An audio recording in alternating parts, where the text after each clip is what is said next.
Welcome to 20 Minute Tabletop, a podcast sharing the love of all things tabletop gaming in bite-sized pieces. I'm your host, John Wiki, here today with my co-host, Stevie. Grab your bravest friends, your best monster hunting gear, and let's go fight off Dracula, Frankenstein, and the Invisible Man in Horrified Universal Monsters.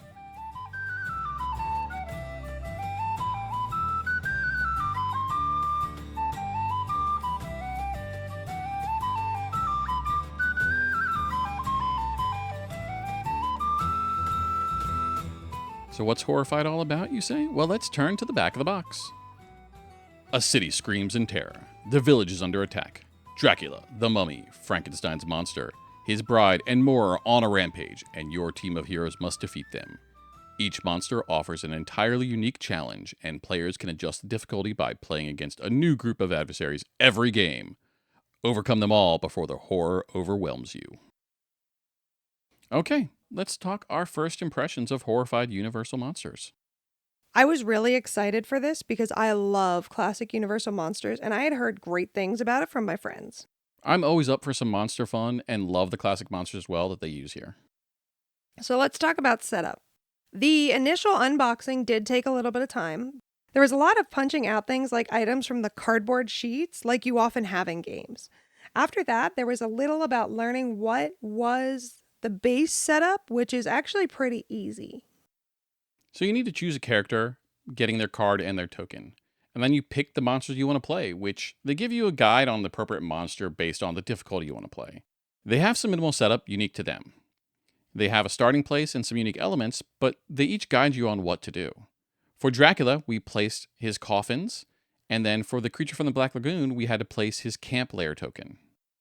After that, the rest of it is organizing the items into the bag, shuffling cards, and giving everyone a perk to start with. So let's jump into the mechanics of how we play this game. So the goal is to stop the monsters. However, they each have their own mechanic with different strategies and techniques you need to defeat them. The full list of monsters is Dracula, Frankenstein's monster, the Bride of Frankenstein, the Wolfman, the Mummy, the Invisible Man, and the creature from the Black Lagoon. Our first match, as recommended, was against Dracula and the creature from the Black Lagoon.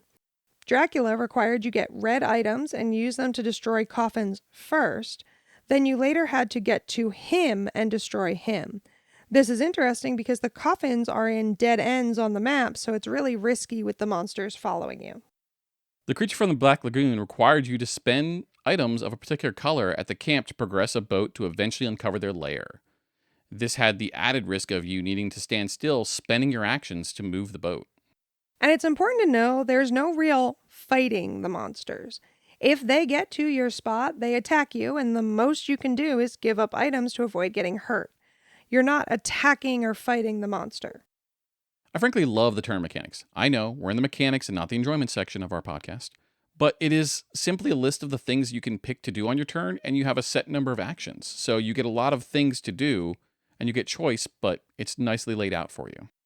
There's a hero phase, then a monster phase. During the hero phase, each player takes a turn, and on their turn, they have a certain number of actions they can do. These include moving, taking villagers with you, guiding, which moves a villager between spaces you're adjacent to, picking up items, sharing items, advancing a task with an item, defeating a monster with an item, or a special action on your hero's badge.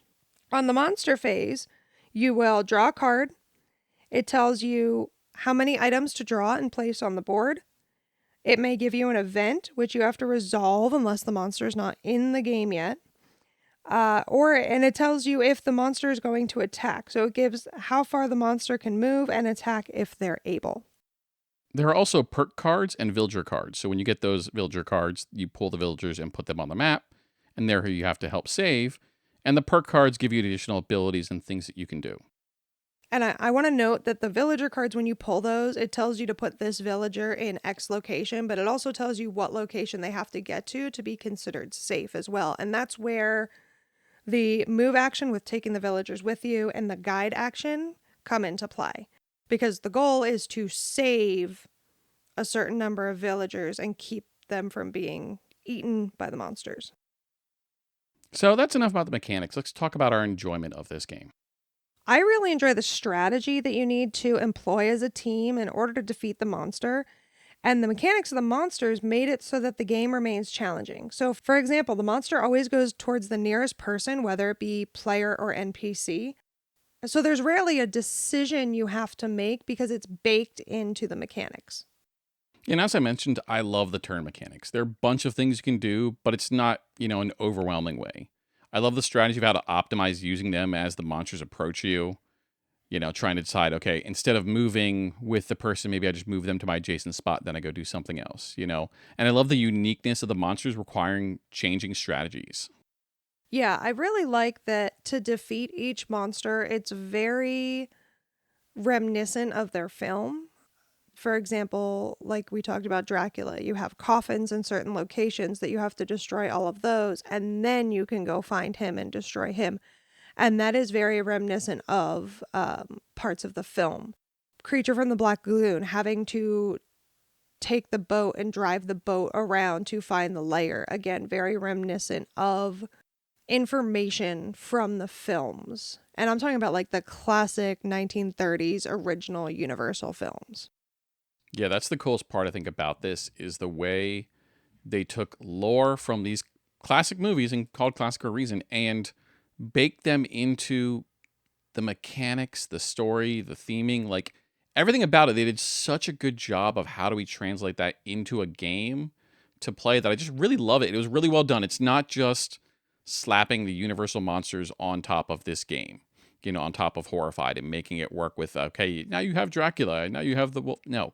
They are very true to that kind of story and putting those pieces in there and making it really feel like these movies are within the game, and how that fits together is just really, really cool. And I think that extends to the board too, right? We talk about the locations on the board. All of them are either from a film or are generalized version of something you might see in the film, right?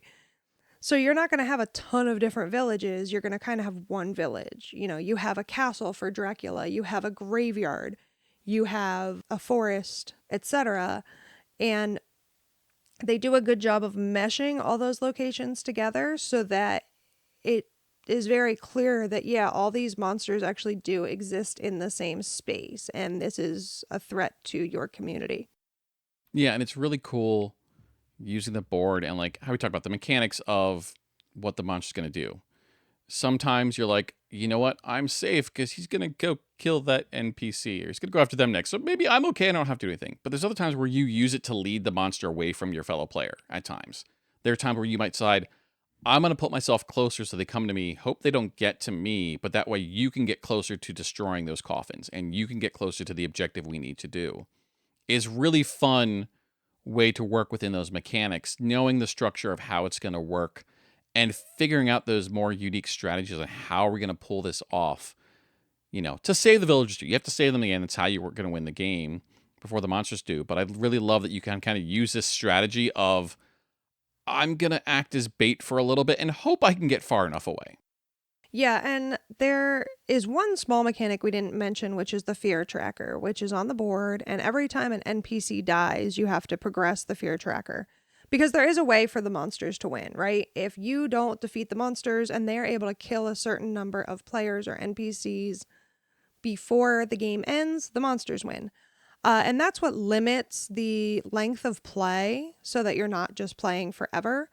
And I think it really reflects, the feel of these films, right? Think about in Frankenstein when he yeets the little girl into the lake, and later they bring the girl into town and everybody starts freaking out because they're like, oh my gosh. It's the same thing. An NPC dies. Of course, the fear level in the town's going to go up. And that's going to affect how much time you have to move before the monsters have basically taken over. I also love that with all the RPGs we play about defeating monsters, fighting monsters, you cannot fight them. Like, you cannot fight them in this game. You're not doing it. You have to achieve the objective to defeat them, but you're not fighting them. If they get to you, you're going to get hurt or you're going to give up items to try to get away. And I think that's just a really cool aspect of it. Like when you play some of the games, it's like, no, you got to fight the monster. No, you don't fight this thing. It's too powerful. It's too strong. You just need to get away from it so you can defeat it in a way without head on fighting it, which is just kind of cool and different from a lot of other stuff that we play that are really about fighting the monsters. Yeah, I think that makes also for interesting strategy, like you were talking about with playing bait and trying to get NPCs where they need to go and things like that. And it definitely is a shift in mindset of, okay, I have to run from this thing, but I also need to decide whether or not I stand in its way or I throw this NPC in its way. How close are we to the objective? Is this an acceptable loss?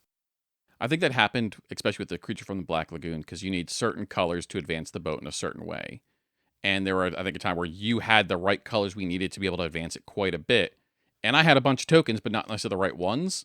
So I was willing to get in the way of the monsters so they didn't get to you, knowing I could give up my pieces, which, yes, means I have to do work to get more later. But you had the ones we needed in this moment. So it was okay to lose some of mine and then move on, while you had to stay in that one spot to spend your actions to put those in there and move the boat. Because if it was going to get to you, and if it got to you, you'd give up what we really need to advance the objective.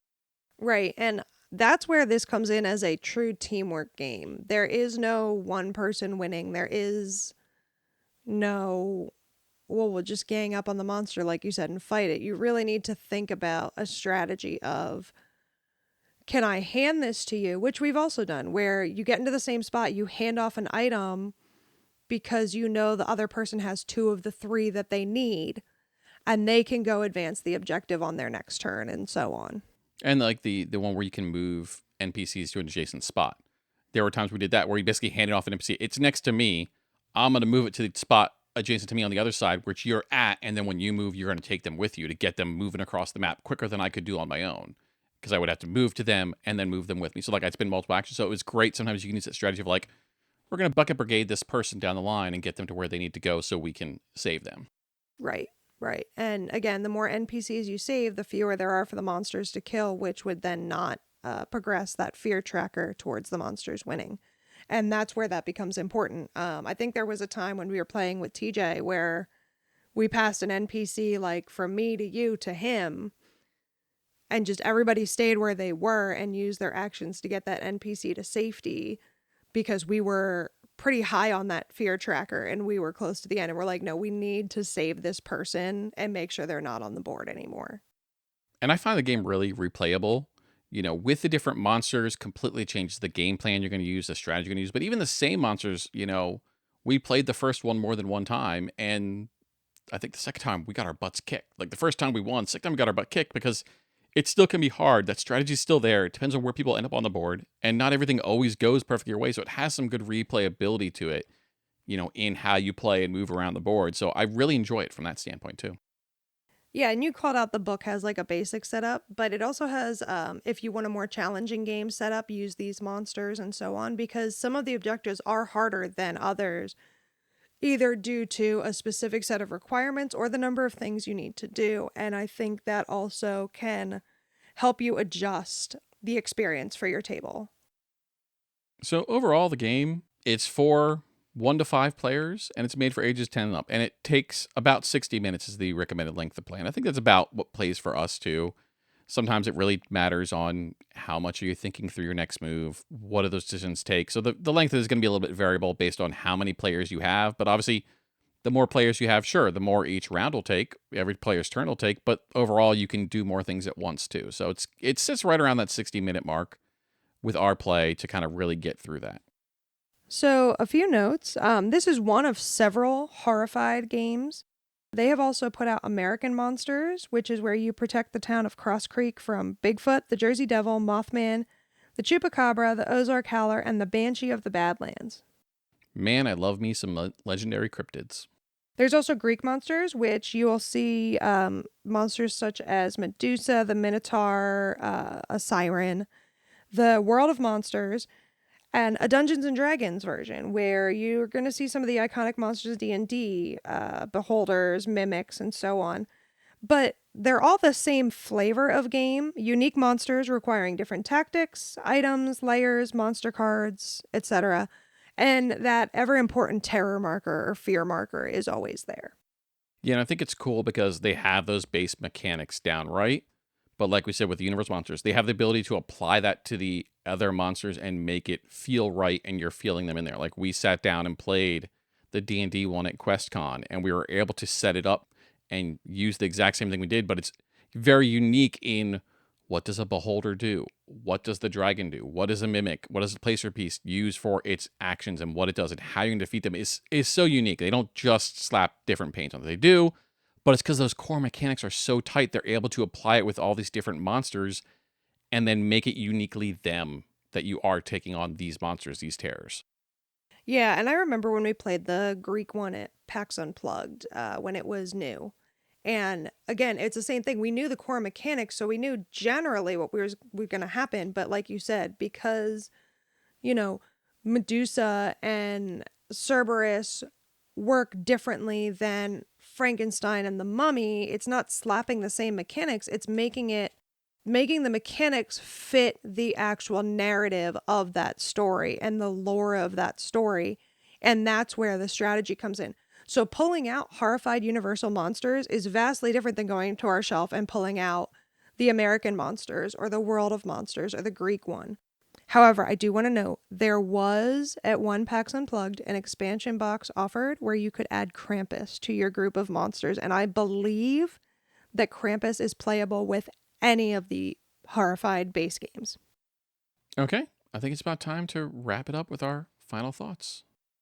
So Horrified, very fun, very replayable, but make sure you have at least 45 minutes. I think that's the shortest we've ever run it with 2 people.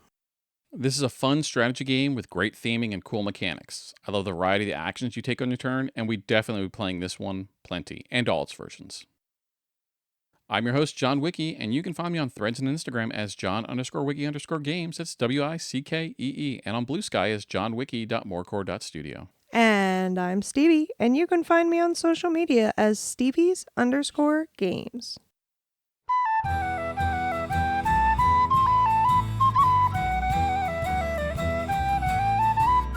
"20 Minute Tabletop" is a Morecore Studios production. Theme song by Arthur Rowan, Morecore art by Sita Duncan. Do you want more tabletop gaming fun? Subscribe to 20 Minute Tabletop on Spotify, Apple Podcasts, Google Podcasts, or wherever you get your podcast. Like what you hear? Leave us a review while you're there or tell a friend. Find out more on our website, 20mintabletop.com. That's the numbers 20mintabletop.com. Or connect with us on Threads and Instagram as @20mintabletop, @20mintabletop. Thank you and roll with fortune.